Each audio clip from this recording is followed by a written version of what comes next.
శివాజీ గారు చేసిన వ్యాఖ్యల కంటే అనసూయ రాశి గారి మీద చేసిన వ్యాఖ్యలు ఇంకా వివాదాస్పదంగా మారాయని చెప్పొచ్చు. క్షమాపణ చెప్పినప్పటికీ కూడా క్షమాపణ అనేది కరెక్ట్ కాదు, తను ఇంకా శిక్ష అనుభవించాల్సిందే అంటూ కూడా కొంతమంది దీనికి సపోర్ట్ చేస్తున్నారని చెప్పొచ్చు. మరి దానికి సంబంధించి ఇప్పుడు మనతో పాటు మాట్లాడడానికి పావని గారు ఉన్నారు, వారితో మాట్లాడదాం. నమస్తే మ్యామ్. ఇప్పుడు వరకు మీరు చాలా మటుకు మాట్లాడడం జరిగింది, కానీ ఇప్పుడు తాజాగా అనసూయ క్షమాపణ కూడా చెప్పింది. దానికి సంబంధించి ఏం చెప్తారు మీరు? అనసూయ మాట్లాడింది 100% తప్పని మాత్రం నేను చెప్తా. ఇంకొక విషయం ఏంటంటే, తప్పు చేసి ఇప్పుడు సారీ అని చెప్తున్నారు.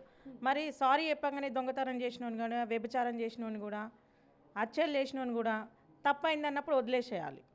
మరి ఇవన్నీ కోర్టులు, ఇవన్నీ జైలు, ఇవన్నీ అవసరం లేదు. నువ్వు ఒక మహిళ అయ్యండి ఇంకొక మహిళ గురించి ఎట్లా మాట్లాడుతావు? ఆమె ఇంకొక హీరోని, నువ్వన్న ఒక యాంకర్వి, ఆఫ్టర్ ఆల్ యాంకర్వి. ఆమె గురించి అట్లా మాట్లాడే రైట్ నీకు ఎవరిచ్చారు? ఇప్పుడు నువ్వు కూడా ఒక మహిళ, నీకేమవుతున్నాయో ఆమెకు అవే ఉంటాయి.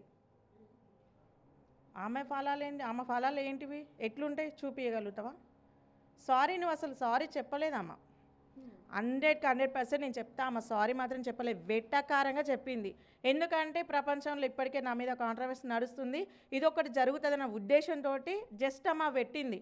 రాశి గారు తెలీదా? మరి డైరెక్ట్ పోయి చెప్పొచ్చు కదా, మేడం నేను తప్పు చేసిన, సారీ మిస్టేక్ అయ్యిందని డైరెక్ట్ వెళ్ళి చెప్పు. చెప్పనిక నీకు హక్కు లేదు, చెప్పనిక నీకు మొహం లేదు, కాబట్టి ఏదో ఒక పోస్ట్ పెడితే అయిపోతుంది. నువ్వు పెట్టే పోస్టులకి, నువ్వు పెట్టే వీడియోలకి బయట అందరూ కొట్టుకొచ్చేస్తున్నారు. నువ్వేం మంచిగా గోవా పోయి గంజాయి తాగుకుంటే ఎంజాయ్ చేసినట్టు నువ్వేమో ఎంజాయ్లు చేస్తున్నావు. అంటే నా మీద వీడియోలు చేసుకుంటున్న వాళ్ళందరూ కూడా వాళ్ళు బతకండి పరానా జీవులు అంటూ కూడా ఒక వీడియో చేసి పెట్టింది. అలాంటి ఆ తర్వాత కూడా మంచిగా చీర కట్టుకొని, కమ్మలు పెట్టుకొని, నోట్లో నుంచి కొంచెం ఆణిముత్యాలు వస్తున్నాయి అనే విధంగా కూడా ఇంకొక వీడియో పెట్టడం జరిగింది. మరి రాశి గారికి సంబంధించి సారీ చెప్తూ కూడా ఒక వీడియో పెడితే ఏమవుతుంది అంటూ కూడా కింద కామెంట్స్లో కావచ్చు, లేకపోతే కొంతమంది ప్రజలు కూడా అంటున్నారని చెప్పొచ్చు. దానికి సంబంధించి ఏం చెప్తారు? ఇప్పుడు మంది మీద పడి బతికేది నువ్వు, మేం కాదు. ఫస్ట్ అది గుర్తుపెట్టుకొని, జీవుల గురించి మాట్లాడే అర్హత కూడా నీకు లేదు. జీవి కూడా దాని కష్టం చేసుకొని అది బతుంది. నీ వల్ల సొసైటీకి దరిద్రం పట్టుకుంది, అదొకటి నువ్వు గుర్తుపెట్టుకో. చీర కట్టుకొని నోట్ల నుంచి మంచి మంచి ముత్యాలు వస్తున్నాయి అంటే, చీర కట్టుకున్న వాళ్ళది ఒక్కసారి బయటికి వెళ్ళి చూడు, అర్థమైందా? అసలు మేము చీర కట్టుకున్నాము, మేము పద్ధతిగానే మాట్లాడుతున్నాం. నీ మాటలు బట్టి మా మాటలు ఉన్నాయి, నువ్వు చేసే విధానం బట్టి మేము చూపిస్తున్నాం నీకు. అంటే మేడం ఇక్కడ ఇంకొకటి, శివాజీ గారు అన్నప్పటి నుంచి కూడా ఇదంతా ట్రోల్ అవుతున్నప్పటికీ కూడా ఆ తర్వాత అనేక విషయాలు కూడా వచ్చాయి. ఇటు నాన్ వెజ్ కావచ్చు, లేకపోతే ఇంకొంతమంది గురించి కావచ్చు, ఇన్ని వస్తున్నప్పటికీ కూడా వీటి గురించి ఏది కూడా మాట్లాడకుండా కేవలం మహిళల వస్త్రధారణ గురించే మాట్లాడడం జరిగింది. అసలు అక్కడ మహిళల గురించి కూడా వేరే టాపిక్ శివాజీ గారు అన్నారు, తను ఎందుకు రియాక్ట్ అయింది అనేది కూడా ఒక క్వశ్చన్ మార్క్ ఉందని చెప్పొచ్చు. దానికి సంబంధించి ఏం చెప్తారు? అసలు శివాజీ గారు మాట్లాడిన టాపిక్ని పట్టుకొని ఇంతమంది వచ్చిరు, సామాన్లు సామాన్లు సామాన్లు. ఈ సామాన్ల గోళ్ళు ఎన్ని రోజులు సందలాలు వేసుకొని తిరుగుతారు మీరు? నువ్వు ఒక ఆడమనిషివే కదా, నేను ఇంతకుముందు కూడా చెప్పా, ఇప్పుడు కూడా చెప్తున్నా. సామాన్ల గురించి మాట్లాడినప్పుడు అందరు మహిళలే, అందరి గురించి వచ్చి నువ్వు మాట్లాడాలి. నాన్వేషగాడు ఒక లుచ్చన కొడుకు ఈరోజు భారతదేశ దేవతలను కూడా అవమానించినప్పుడు నువ్వు బయటకు వచ్చి మాట్లాడినప్పుడే అసలు నీకు మాట్లాడే అర్హత కూడా లేదు అనసూయ అని చెప్తున్నా. నేను నీకు మాట్లాడే అర్హత లేదు. నువ్వు మహిళల పక్షాన మాట్లాడుతున్నావు, పోరాడుతున్నావు, ఏడ యుద్ధాలు చేస్తున్నావు, ఏడ ధర్నాలు చేస్తున్నావు. నువ్వు ధర్నాలు చేస్తున్నావా, యుద్ధాలు చేస్తున్నావా? ఎందుకు నీకు సపోర్ట్ చేస్తారు? ఏ విషయంలో నీకు సపోర్ట్ చేయాలి? సొసైటీకి ఏం మెసేజ్ ఇస్తున్నావో నీకు సపోర్ట్ చేయాలి. ఈరోజు రాశి గారు హీరోని అయినప్పుడు, శివాజీ గారు హీరో అయినప్పుడు నువ్వు ఏడున్నావు? వాళ్ళే అంత నీలాగా వేసి పడట్లేదే, నీలాగా మాట్లాడట్లేదే. ఆమె రాశి గారు నువ్వు వచ్చి నాకు సారీ చెప్పమని చెప్పలేదు, నువ్వు మాట్లాడింది తప్పు అని చెప్పింది ఆమె. నీకు అంతగానం ఎందుకమ్మా నీకు బలుపు? ఏం చూసుకొని ఇవాళ డబ్బు చూసుకోనా? ఆ రోజు ఇంకొకటి కూడా పెట్టిందమ్మ, నాకు అంతగానం తెలీదు, అంతగానం నాకు జ్ఞానం లేదు, నాకు తెలుగు రాదు, నాకు శక్తి సరిపోలేదంట. మరి పక్కింటి కాడ తెచ్చుకోపోయినా ఇంత శక్తి కిరాయికి?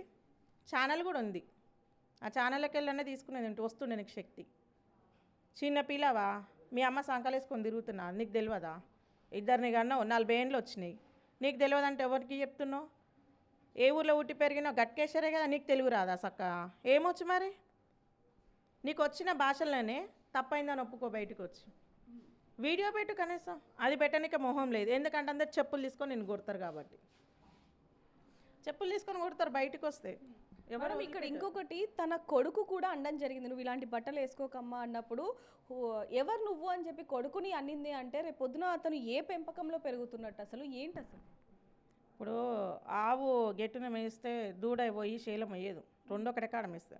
నువ్వు సన్నాసి అయినప్పుడు నీ కొడుకు బుద్ధిమంతుడు ఎట్లయితాడు? వాడిగితే సన్నాసి అవుతాడు. వాడి ఈరని చెప్పిండే తల్లిని కడుపులో పుట్టినోడు, అమ్మ నువ్వు మంచి బట్టలు వేసుకో అని. నీకు అప్పటిదాకా కూడా వెలగలేదు. కనీసం నీ తల్లిదండ్రుల కన్నా ఎందుకు తెలివి లేదు, ఎందుకు బుద్ధి లేదు? ఇంకా నెక్స్ట్ పెళ్ళిళ్ళు కావాల్సిన మీ చెల్లెళ్ళు ఉన్నారు, వాళ్ళకి ఎట్లాంటి వాళ్ళు వస్తారు? నీ మొహం చూసి ఆ పిల్లలకు పెళ్ళిళ్ళు అన్న అవుతాయా? నువ్వే బెత్తడు వేసుకుంటున్నావు బట్టలు, మరి రేపు నీ కోడలు మొత్తం ఇప్పేసుకునే తిరుగుతారేమో. ఇక్కడ ఇంకోటి మేడం, ఇంత జరుగుతున్నా కూడా కొన్నిటి మీద స్పందించకుండా ఎటకారంగా వీడియోలు చేస్తున్నారు అనసూయ గారు అంటూ కూడా కొంతమంది అంటున్నారు. మరో పక్క చూసుకుంటే హస్బెండ్ ఎందుకు ఖండించట్లేదు ఈ విషయాలని అంటూ కూడా ఇంకొన్ని వస్తున్నాయి. దానికి సంబంధించి ఏం చెప్తారు? హస్బెండ్ ఎందుకు మాట్లాడతాడు? ఇప్పుడు ఆడంగా మూట వస్తుంది అమ్మ వల్ల, ఎందుకు మాట్లాడతాడు? ఇప్పుడు మామూలు వాళ్ళని ఆడమాను, కనీసం ఒక చీర కరెక్ట్గా కట్టుకోపోతేనే తిడతారు. అనసూయ సంపాదిస్తుంది కదా, ఆ మూట తీస్తుంది, స్విమ్మింగ్ పూల్లో బాగుంది కంఫర్ట్గా, దేశాలు తిప్పుతుంది కాబట్టి అందుకే అనట్లేదు. అరే నువ్వు ఇప్పటివరకు నేను మళ్ళీ చెప్తున్నా, చీర గురించి మాట్లాడే అర్హత నీకు లేదు, మా గురించి మాట్లాడే మహిళల గురించి మాట్లాడే అర్హత కూడా నీకు లేదు అనసూయ, ఫస్ట్ అది గుర్తుపెట్టుకో. నీకు దమ్ము ధైర్యం ఉంటే ఈరోజు శివాజీ గారి మీద మాట్లాడినావు కానీ నాన్వేషణ గురించి మాట్లాడు, నేను కూడా వచ్చి నీకు సపోర్ట్ చేస్తాను. నాతో పాటు ఇంకా 10 మందిని తీసుకొని వచ్చి సపోర్ట్ చేపిస్తాం. ఎందుకంటే మన భారతదేశాన్ని అవమానించిండు కాబట్టి. నాన్వేషణ గురించి నువ్వు ఒక వీడియో పెట్టి నీకు ధైర్యం ఉంటే, ఎందుకంటే పెట్టలేవు, నీకు అంత దమ్ము లేదు, నీకు అంత ధైర్యం లేదు, అంత దమ్ము లేదు. ఏంటంటే మోరి లాంటి నోరు వేసుకొని ఏదో ఒకటి మాట్లాడేస్తే అయిపోతుంది. గొడవలు పెడుతున్నావు, సైలెంట్గా ఉంటున్నావు. నీకు దమ్ము ధైర్యం ఉంటే నాన్వేషణ గురించి మాట్లాడు, ప్రతి ఒక్కరం వచ్చి నీకు సపోర్ట్ చెప్పితే అప్పుడు మాట్లాడు. సో చూస్తున్నాం కదా, అనసూయ చేసిన వ్యాఖ్యలు కూడా శివాజీ గారు చేసిన వాటి మీదనే మాట్లాడింది కానీ నా అన్వేషణ మాట్లాడుతున్న వాటి మీద మాత్రం స్పందించలేదు. ఒకవేళ దాని మీద కనుక స్పందిస్తే మేమందరం కూడా మీకు సపోర్టివ్గా ఉంటామంటూ కూడా పావని గారు చెప్తున్నారని చెప్పొచ్చు. మరి దానికి సంబంధించి మీరేమంటారు అనేది కింద కామెంట్ చేయండి. మరిన్ని వార్తల కోసం చూస్తూనే ఉండండి Big TV. For more videos like this, subscribe Big TV channel.